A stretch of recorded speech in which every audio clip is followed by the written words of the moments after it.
大家好，是小鹅。现在呢，天气越来越热，多吃一些绿豆，清凉解暑，对身体非常不错。今天用绿豆来分享好吃的。首先准备300克普通中筋面粉，再准备160克温水，加入3克酵母，搅拌至酵母充分溶解。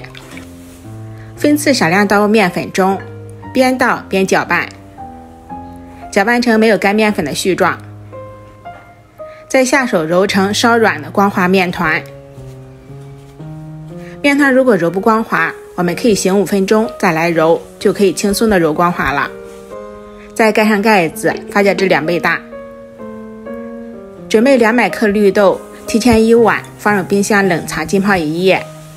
绿豆呢，尽量放入冰箱冷藏浸泡，防止泡发芽。泡好之后，倒在蒸屉上，把它摊开、摊薄、摊均匀，再盖上盖子，大火蒸上20分钟左右。蒸到绿豆粒可以轻松的捏扁、捏出沙就可以了。蒸好之后，倒一个小碗中，加入15克白糖，这个白糖是微甜的甜度，喜欢吃更甜的，我们可以多加一些。再加2勺蔓越莓，这样酸酸甜甜的，更加的开胃好吃。搅拌均匀之后，再用擀面杖捣成绿豆泥，保留一点点的颗粒，吃起来会更过瘾更美味。捣好之后，再分成30克一份，每一份再攥成小丸子。这样做成的绿豆丸子，我们可以直接吃，也可以用模具做成绿豆糕，都非常的好吃，而且不用油炒，更加的营养健康。最后一共做出来了16个绿豆丸子。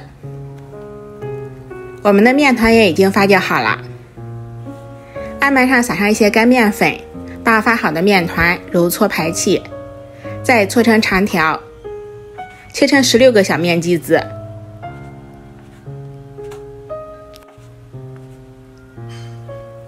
每一个小剂子再揉成光滑的小面团。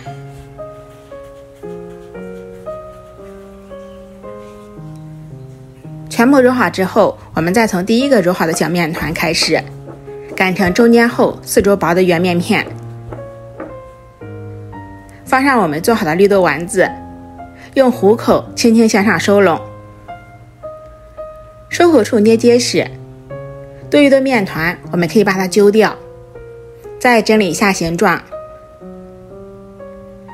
然后放在案板上，把它给按成小圆饼。全部按好之后，饼的上面再压上纹路，然后盖上保鲜膜，2次醒发5到10分钟，这样口感会更松软好吃。电饼铛提前预热刷油，饼的花纹朝下放入锅中，上面再刷上一层食用油，这样可以锁住水分，口感会更加的柔软。